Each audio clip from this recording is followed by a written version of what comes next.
Невероятно красивая и талантливая. Так говорили о советской актрисе с якутскими корнями Кюнне Игнатовой. В этом году ей бы исполнилось 86 лет. Сегодня в Национальной библиотеке республики прошла встреча, на которой собрались ее родственники по отцовской линии. Они по скайпу связались с единственным сыном известной советской актрисы Петром Соколовым. Сюжет нашего корреспондента Анастасии Кобызевой.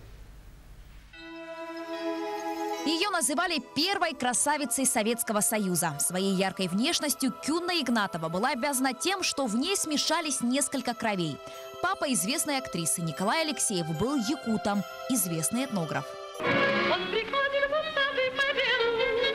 Имя Кюнны Игнатовой прогремело на весь Советский Союз в 1955 году, когда выпускница Щукинского училища сыграла роль молодой талантливой девушки Ляны в одноименном фильме. Ее полюбили миллионы. Говорят, что именно Леонид Гайдай утвердил на эту роль Кюнну Игнатову. Тогда он еще не был великим кинорежиссером, а лишь практикантом. И только в сражениях носил на груди шарф. Который она ему подарила. Да. Вот какая бывает любовь. Затем Игнатова снялась в фильме «Долгий путь». Кстати, это первая самостоятельная картина Леонида Гайдая.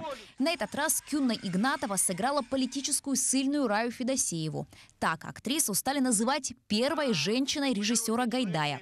В 50-х и 60-х годах на пике своей популярности актриса снялась в 8 фильмах.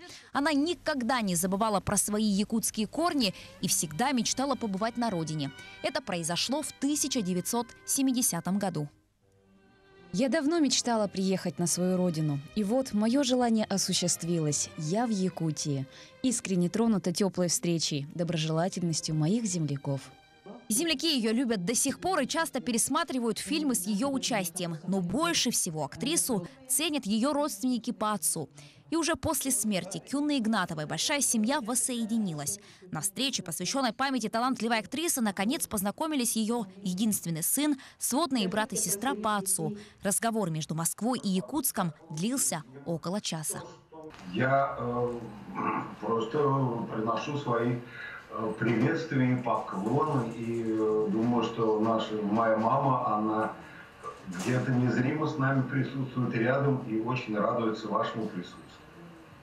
Как оказалось, сводный брат Кюнны Игнатовой Валерий Алексеев узнал о своей сестре лишь в 1955 году, когда на экраны вышел фильм «Ляна».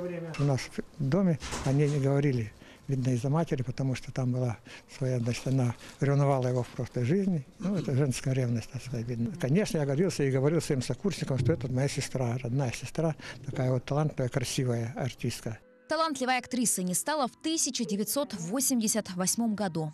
Кюнне Игнатовой было всего 52 года. В переводе с якутского ее имя значит «солнечная». Именно такой она была и в жизни, и на экране. Анастасия Кобызева, Георгий Григорьев, Якутск.